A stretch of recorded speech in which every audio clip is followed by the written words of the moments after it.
It is Teleforum. It's 1230 WBVP and 1460 WMBA and 99.3 FM presented by St. Barnabas, 95.7 FM, live streaming, and it's Rappin with the Reps. One rep in person, one rep virtually.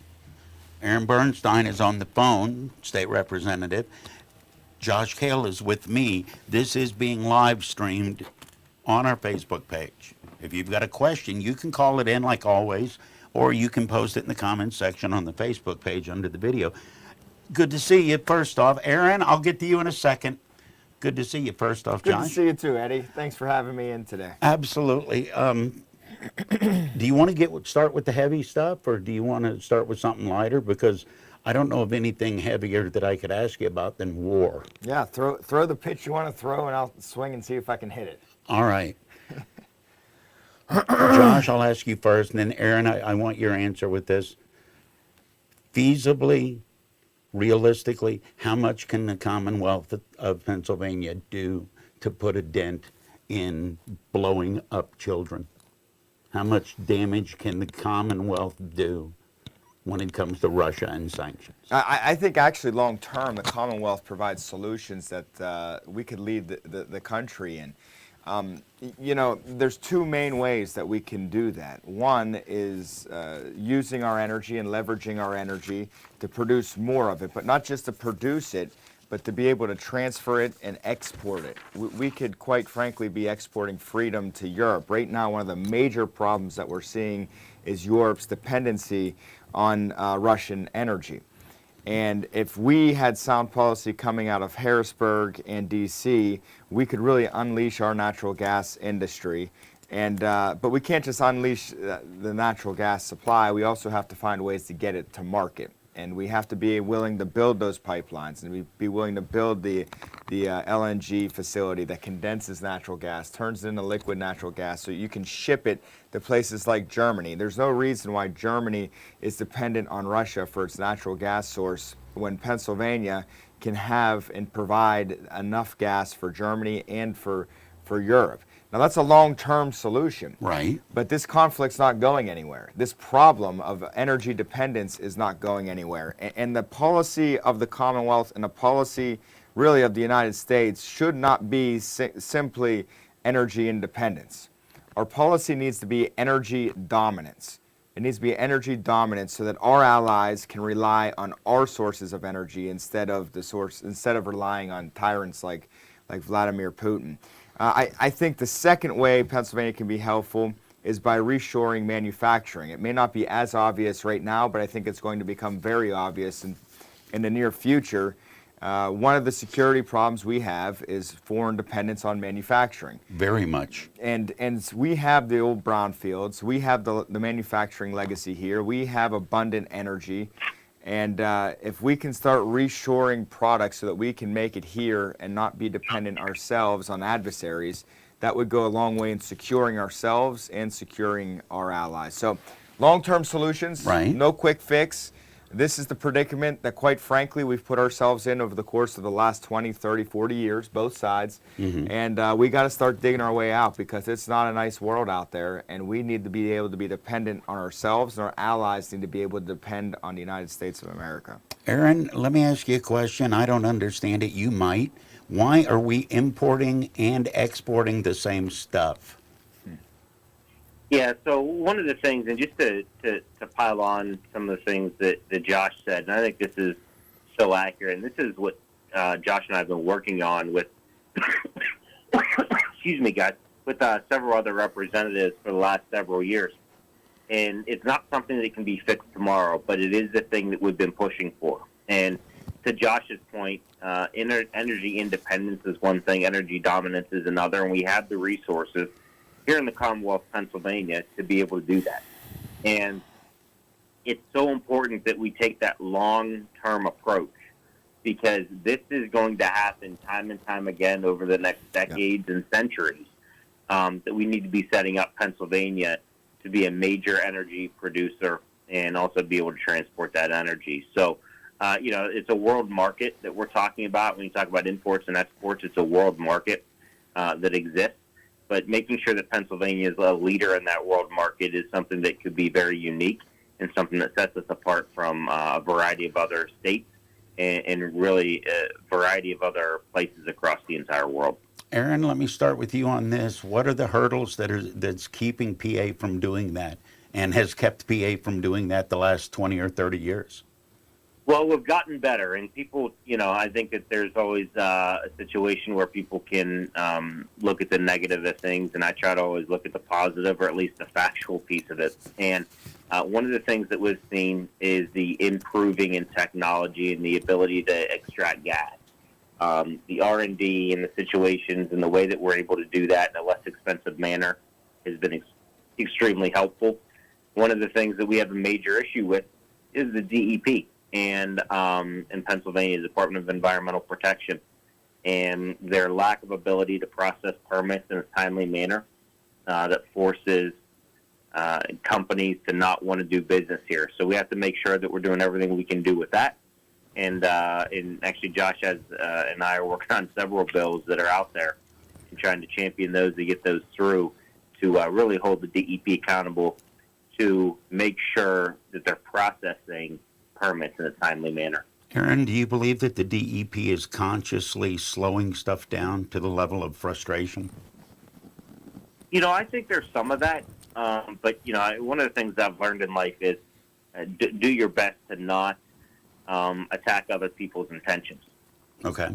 And I think that what we really have to do is everything possible to put stipulations in place that force them to make decisions. And remember, you're talking lifetime employees of the government and bureaucrats, and they kind of move at their own snail's pace. So making sure that we push them to make decisions in a timely manner, I think is something the legislature could and should do.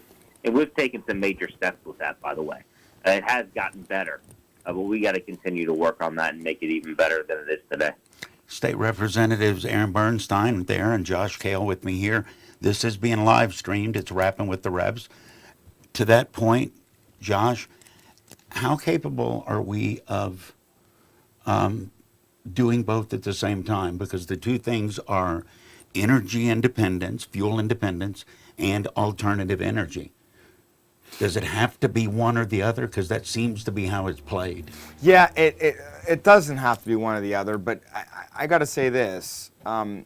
We talk a lot about renewables and our opposition to our agenda that we're trying to drive in Harrisburg to unleash our natural gas here in Pennsylvania. It touts renewables as the future or as the present. We need to be reliant on them instead of fossil fuels. And the problem, the main problem that I have with that, one, renewables aren't there yet to be able to accomplish that. But two, anybody touting renewables today is really touting Chinese-produced energy. Our solar panels, our wind turbines, they are all being made in China. And unless and until America opens up its rare earth mining capabilities, we are going to be dependent on Chinese-produced energy when we tout renewables. And quite frankly, I'm not interested in going from being dependent on Russian energy to being dependent on Chinese energy. There are ways that we can do it here, and we should be focused on that. There's also ways to use fossil fuels with the advent and technology advances in carbon capture and blue hydrogen, where we can produce an even cleaner fuel out of natural gas. And I got to tell you, Eddie, you mentioned the question, what's been the obstacle? Right. There's been a major obstacle, radical environmentalist groups. And these groups are the groups that are proponents of not having a pipeline that goes from Pennsylvania to the Northeast, to New England. And what that has done, really, is forced Massachusetts, forced Boston to buy natural gas from Russia instead of getting it shipped effectively and efficiently and really cheaply from where from it is. Pennsylvania. From where it from is. right here. Yeah. And not only is that just economically doesn't make any sense and for our national security, but it's an awful thing for our environment as well. One, the safest and most effective way and the cleanest way to transport energy is through pipelines. You're not burning fuel to get it there. You're not sinking boats. You're not sinking boats. And two, and this is something that isn't talked about as much, but it's just as true, Russian natural gas, for whatever reason, emits far more carbon when it's burned than Pennsylvania natural gas. So when we're using... Oh, it's like bad coal versus better coal. That's right. Okay. So when we're using natural gas from Russia, it's actually a dirtier natural gas. The cleanest natural gas in the world is from Pennsylvania. So if the world needs natural gas, there's absolutely no reason why we shouldn't be touting, no reason why environmentalists shouldn't be touting the natural gas that's produced in Pennsylvania. Aaron, what do you say to the people that say, well, it's going to poison the environment? How do you react to that? Because that's the rhetoric of the group that Josh is talking about. It'll kill the planet. Yeah, absolutely. And this is just to Josh's point. This is another example of the fact of, in order to have a strong economy, you need cheap, reliable, abundant energy. Okay? That's just a fact. And that's been a fact since the beginning of time. And that'll be a fact today. That's a fact tomorrow. And that's a fact 20 years from now. And the facts are that Pennsylvania has the ability to do that in a very clean way. Additionally, and I've always been a large proponent of this, is one type of energy is not sufficient. You need a variety of types of energy. Everything from nuclear to natural gas to oil to petroleum, to everything that's out there, right? To wind, solar, whatever it is. I'm a firm believer in a variety of sources for energy. And then what happens is the market will take care of which of those is leading at the given time due to cost and due to R&D and technology and the ability to extract that energy. So, I think Pennsylvania, obviously a leader in natural gas, but there's also other things that we could and should be doing with that. It is Teleforum. It's Rappin with the Reps on Beaver County Radio. If we get rid of the gas tax, Aaron, I think I saw on a post of yours, you were talking about the gas tax, a moratorium until the end of the year. How much of that is beneficial and how much of that is just symbolically beneficial?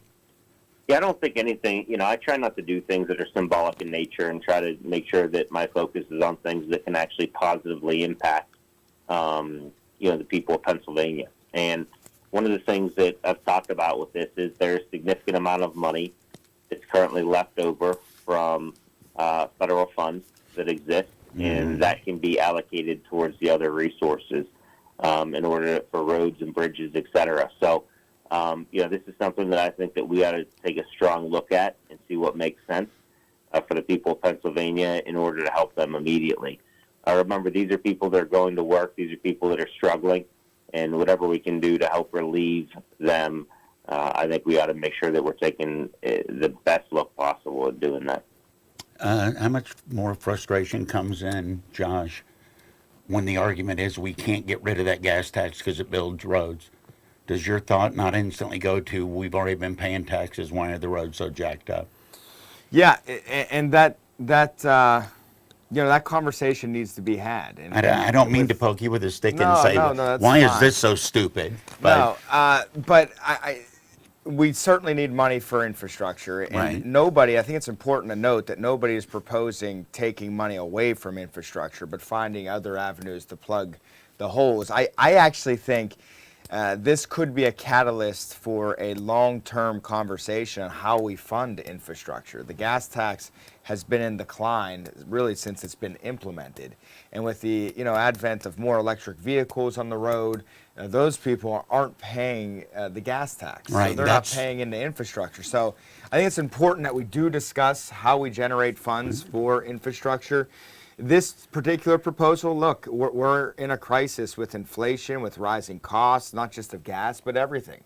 The middle class is getting hit the hardest because of it, and we need to have every option on the table and consider them and look at them. And I've talked to the prime sponsor, the person that put out the co-sponsor memo on this, and he's confirmed to me that he's not going to move this issue forward unless and until he has found a reasonable way to ensure that no funding for police or infrastructure is otherwise cut. And what they're talking about is exactly what Aaron was saying, the idea that Aaron brought up. That big pile of money that we're currently watching get interest for them. Yeah, so I think it's important that we do have all options on the table. I think we need to act rationally, and we have an obligation to govern in the majority.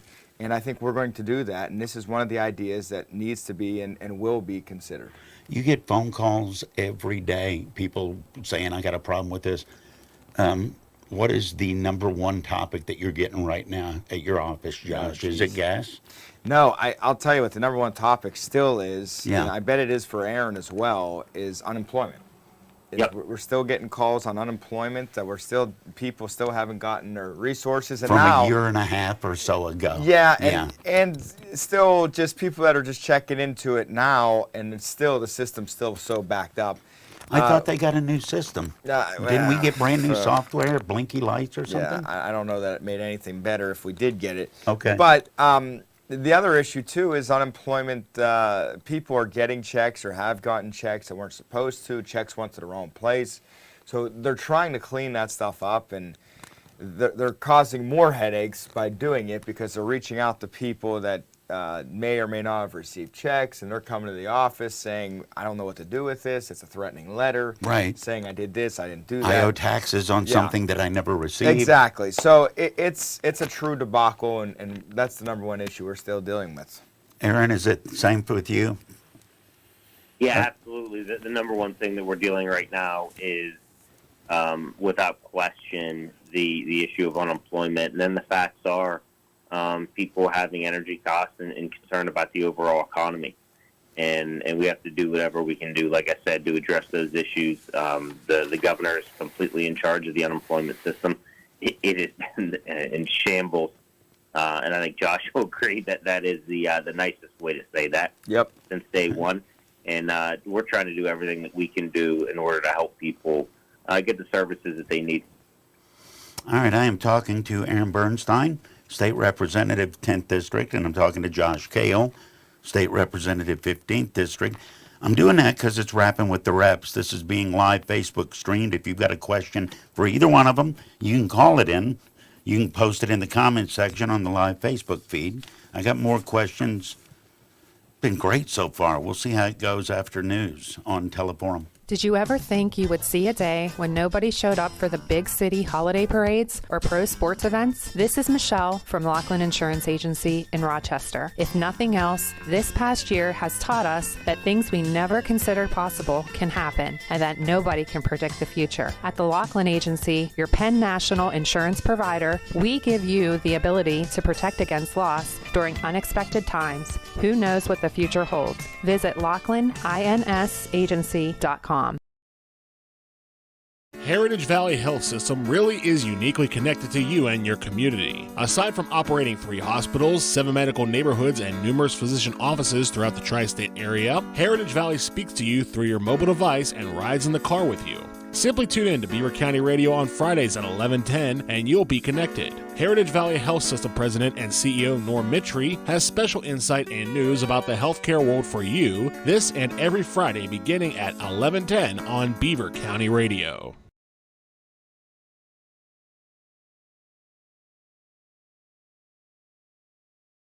You're listening to Beaver County Radio, 1230 WBVP Beaver Falls and 1460 WMBA Ambridge, broadcasting live from the St. Barnabas studios.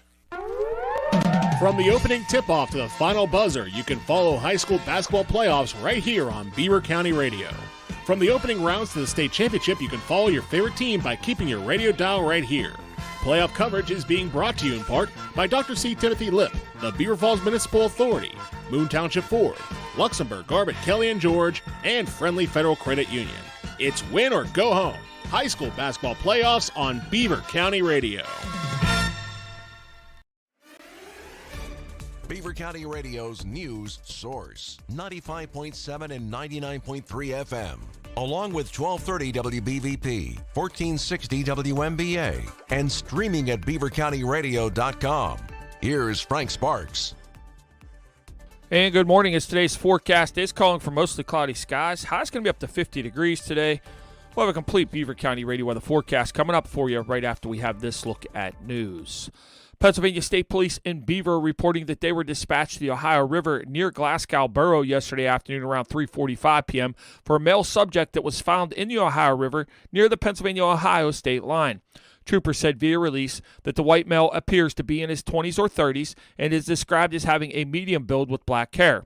He was also wearing jeans with a black belt, no shirt, Tommy Hilfiger shoes, black socks, and a silver diamond tennis necklace. Troopers said the preliminary indications are that he may have been in the water for a substantial amount of time. However, the investigation is currently ongoing. Troopers are encouraging anyone with information to contact the Pennsylvania State Police in Beaver at 724-773-7400. The Aliquippa School District has made a decision on masking. Beaver County Radio News correspondent Sandy Giordano has more. Aliquippa School Board at Wednesday night's meeting said that masking is optional in the schools and on the buses, according to Dr. Philip K. Wood, superintendent. This is Sandy Giordano reporting for Beaver County Radio. Pennsylvania State Police in Butler reporting that they have arrested Cecil James Shuck of Portersville with 36 and lending special character to our landscape, but updates are desperately needed.